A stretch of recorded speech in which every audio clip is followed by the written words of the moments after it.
Di negeri yang melahirkan para seniman sepak bola, lahirlah satu pemain yang justru memilih menjadi arsitek permainan. Bukan penyerang flamboyan, bukan juga dribbler gila, tapi seorang maestro bola mati yang mampu membuat bola bergerak seperti tak mengenal hukum fisika.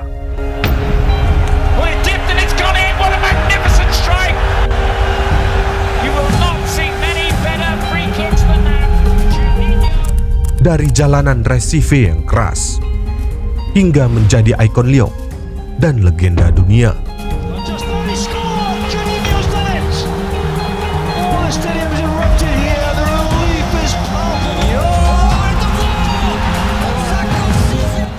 Ini adalah kisah tentang Juninho Pernambucano, pemain yang mengubah tendangan bebas menjadi seni yang mematikan. Simak kisahnya.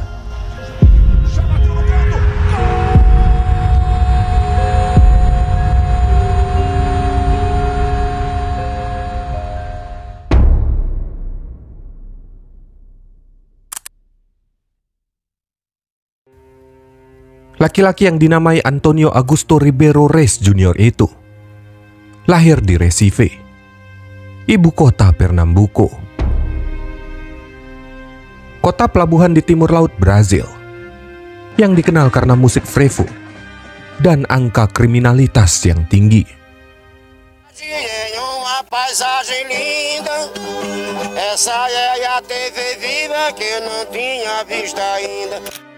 Jika Rio adalah panggung samba dan Sao Paulo adalah pabrik pemain, maka pada masa itu Recife adalah kota yang lebih sering terlupakan.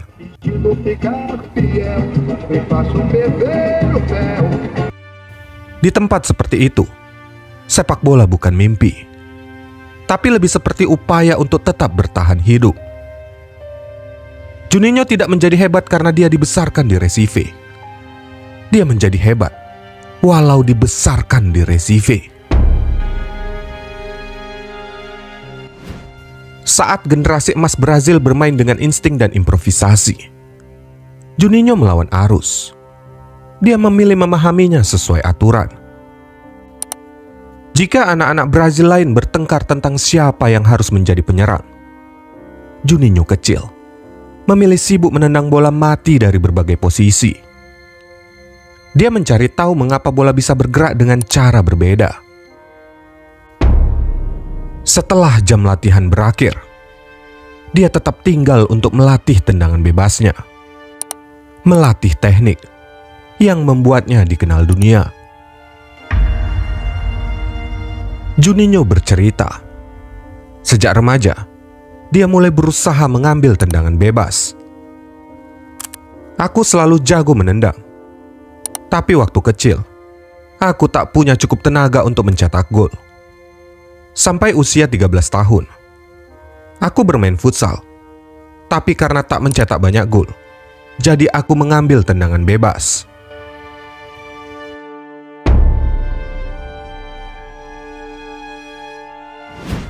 Tahun 1993, dia memulai debutnya bersama klub lokal Sport Recife dan langsung menjadi salah satu bakat yang mulai bersinar di sepak bola Brazil. Dia membantu klub itu memenangkan 2 gelar, Campeonato Pernambucano dan Copa do Nordeste, sebuah kompetisi untuk klub-klub di wilayah timur laut negara tersebut. Dengan 2 trofi yang telah diraihnya sebelum berusia 20 tahun, dia tampak sebagai talenta yang luar biasa. Selama periode itu pula, ia mulai menyempurnakan teknik tendangan bebas khas knuckleball, yang kemudian menjadi ciri khasnya. Juninho menjelaskan bahwa ia mulai berlatih tendangan bebas pada usia 13 tahun. Terinspirasi oleh legenda Brazil seperti Marcelinho Carioca dan Didi. Aku mulai dengan meniru tendangan bebas yang dilakukan oleh Marcelinho yang bermain untuk Corinthians. Dia adalah salah satu inspirasiku. Marcelinho dali bateu.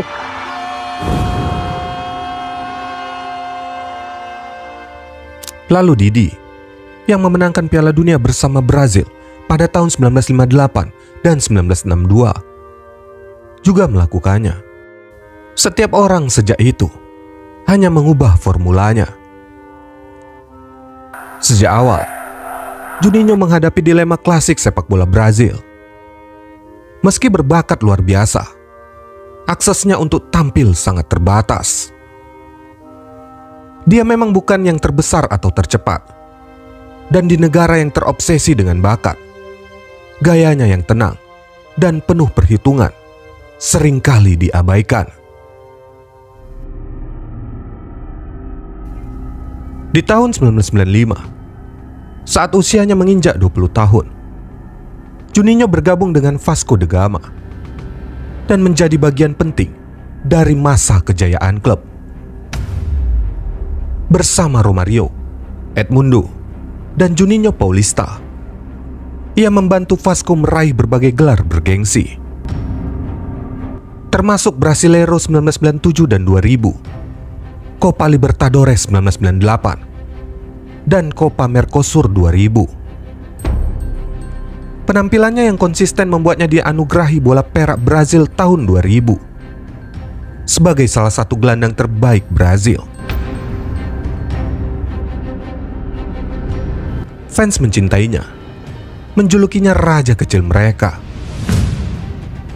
Di tahun 2001, setelah memenangkan serangkaian perseteruan hukum dengan Vasco, Juninho menjadi free agent dan hengkang ke Lyon. Meski perpisahan terjadi melalui jalur hukum, ia tetap menjadi sosok favorit supporter.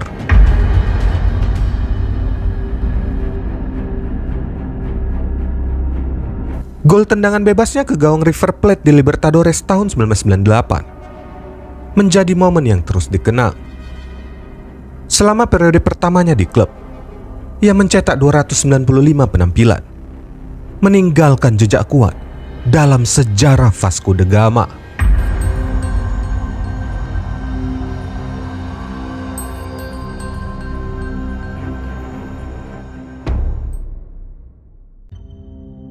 Sebelum Juninho datang, Lyon tak pernah memenangkan Ligue 1. Kala itu, Marseille, Monaco, dan Paris Saint-Germain adalah nama-nama yang ditakuti di sepak bola Prancis. Olympique Lyon hanya bisa bersembunyi di balik topeng ketidakjelasan.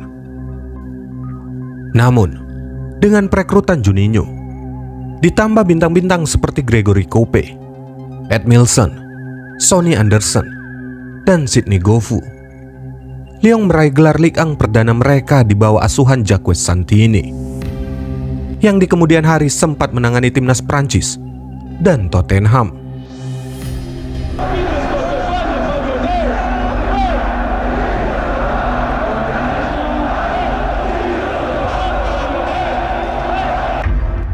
Juninho berperan penting dalam kesuksesan ini dan langsung memikat hati para penggemar Les Gons.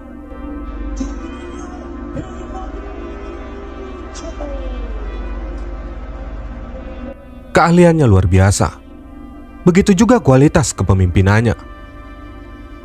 Dia segera menjadi identik dengan Lyon dan menjadi sosok ikonik di balik kekuatan tak terhentikan di Ligue 1.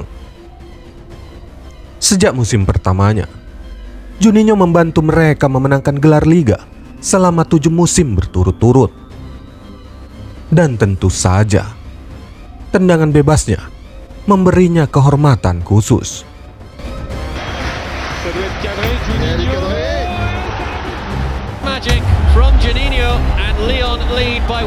Itu memang bukan sekedar teknik. Itu adalah seni yang lahir dari ketepatan, keberanian, dan jam terbang tak terhitung di lapangan latihan. Dari sudut-sudut yang nyaris mustahil dan jarak yang membuat banyak pemain ragu untuk mencoba, kaki kanannya menjadi senjata yang mematikan. Setiap kali ia melangkah maju untuk mengambil bola mati, stadion menahan napas. Karena semua tahu, sesuatu yang istimewa akan terjadi.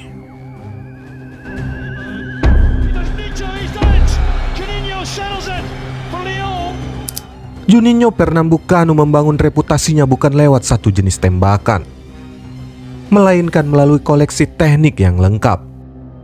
Ada tembakan keras yang menungkik tajam, curl melengkung yang mengecoh dinding pertahanan, hingga looper yang seolah melayang pelan namun jatuh tepat di pojok gawang. Para penjaga gawang Eropa dibuat kebingungan, frustasi, dan seringkali hanya bisa terpaku menyaksikan bola bersarang di gawang mereka.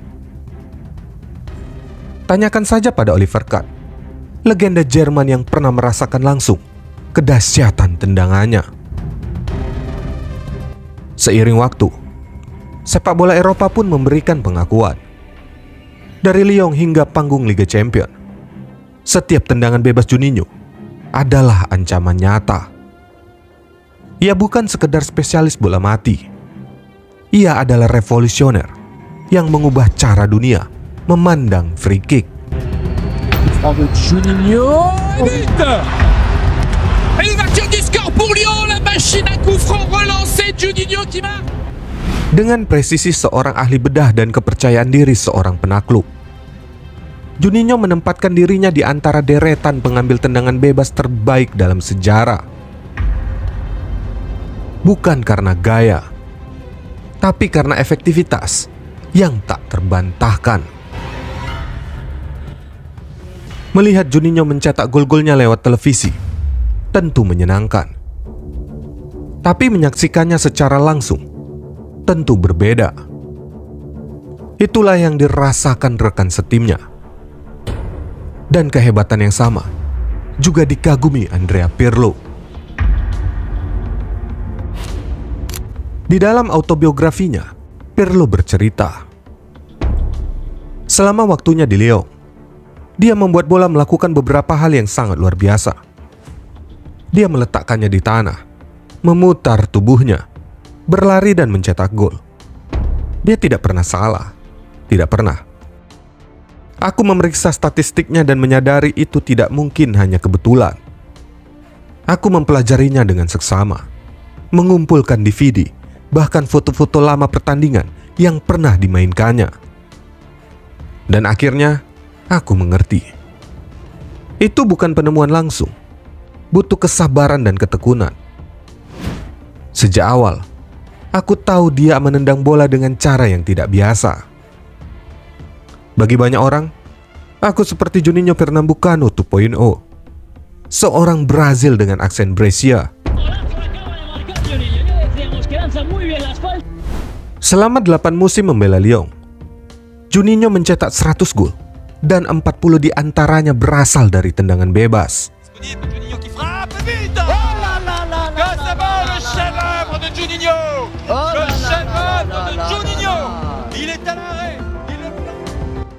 Pada 26 Mei 2009, Jean-Michel Aulas mengumumkan bahwa Lyon mengabulkan permintaan Juninho untuk pergi sebagai free agent.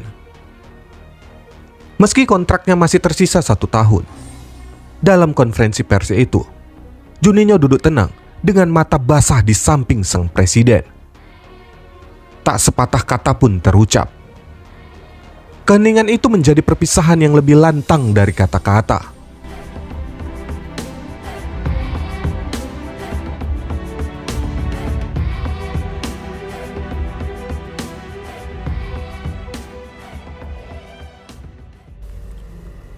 Dedikasinya untuk timnas Brazil patut dicatat. Pada 7 September 1999, Juninho melakukan sesuatu yang nyaris mustahil. Bermain untuk negaranya dan klubnya dalam 2 laga resmi di 2 negara berbeda pada hari yang sama. Ia tampil 15 menit dalam laga persahabatan Brazil versus Argentina di Porto Alegre, lalu terbang ke Montevideo dan tiba tepat waktu untuk membela Vasco dalam ajang Copa Mercosur melawan Nacional. Aksi ini menjadi simbol etos kerja dan loyalitasnya, baik untuk Seleção maupun klub. Meski bersinar terang di level klub sepanjang 2000-an dan dianggap sebagai salah satu gelandang terbaik Brasil saat itu, cedera lutut berulang membuatnya absen di Piala Dunia 2002 dan Copa America 2004. Dua turnamen yang akhirnya dimenangkan Brasil. Ia kembali membela timnas pada Piala Konfederasi 2005. Mencetak gol tendangan bebas indah ke gawang Yunani. Di Piala Dunia 2006, Juninho menorehkan gol knuckleball spektakuler ke gawang Jepang. Namun perjalanan Brasil terhenti di perempat final melawan Prancis. Usai turnamen, ia memilih mundur dari tim nasional untuk memberi ruang bagi generasi baru. Sebuah keputusan tenang dari seorang pemain yang selalu mendahulukan tim. Juninho kemudian memulai babak baru dengan menandatangani kontrak 2 tahun bersama Al Gharafa di Qatar. Musim debutnya langsung gemilang. Ia mengenakan ban kapten, memimpin tim meraih treble domestik, dan dinobatkan sebagai Best Player of the Year. Dalam 66 laga, maestro asal Brasil itu mencetak 25 gol, meninggalkan jejak kelas dunia di tanah gurun.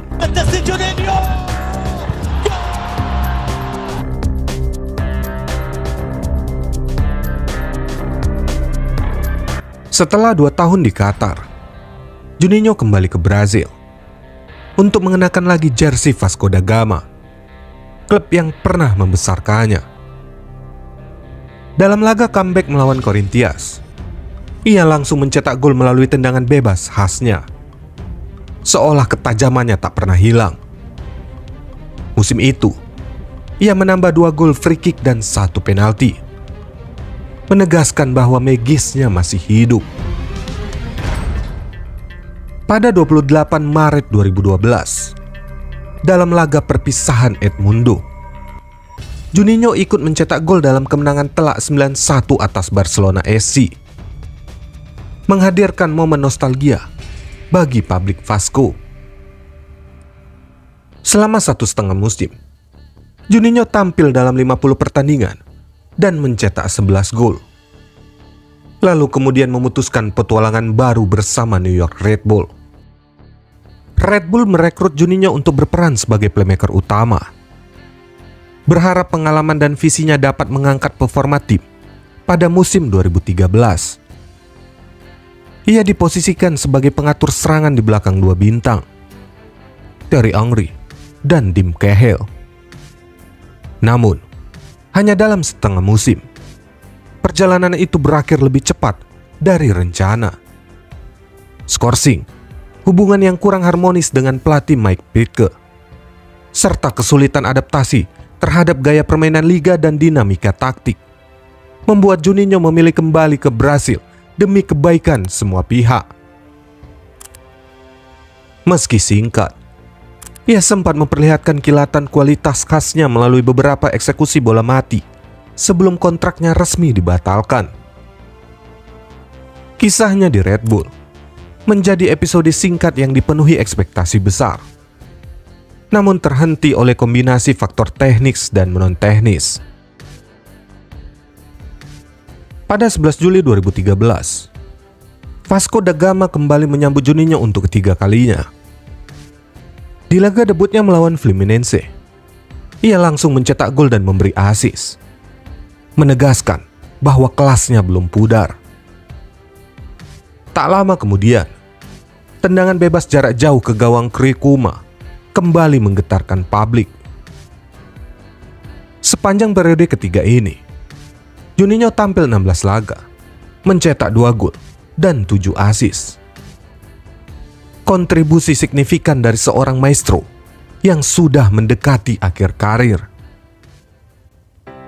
Pada 2 Februari 2014, ia resmi pensiun, menutup perjalanan luar biasa bersama Vasco. 393 penampilan, 76 gol, dan 6 trofi besar, termasuk Copa Libertadores. Setelah gantung sepatu pada 2 Februari 2014, Juninho beralih ke dunia siar sebagai komentator untuk Rede Globo sejak 2013 hingga 2018. Menjadikannya salah satu suara teknis paling didengar di Brasil berkat reputasi dan wawasan taktisnya. Pada Mei 2019, Juninho kembali ke Lyon.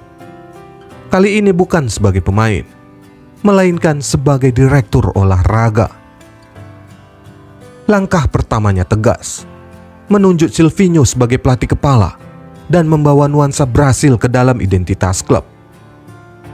Ia merancang ulang skuad, mendorong talenta muda, dan merekrut pemain berprofil menengah demi membangun fondasi baru. Namun, masa jabatannya berjalan naik turun. Pergantian pelatih, inkonsistensi performa, dan tarik-menarik struktur wewenang membuat misinya tak sepenuhnya terrealisasi. Pada Desember 2021, Juninho memutuskan mundur lebih awal karena kelelahan dan dinamika internal sebagai alasan utama. Meski periode kepemimpinannya singkat, pengaruh personal dan visinya tetap meninggalkan jejak kuat di Lyon. 2 tahun kemudian, pada 2023, ia kembali mendekat ke klub sebagai penasihat John Textor. Berperan strategis di luar hierarki eksekutif, memanfaatkan reputasi dan networkingnya tanpa tekanan operasional penuh.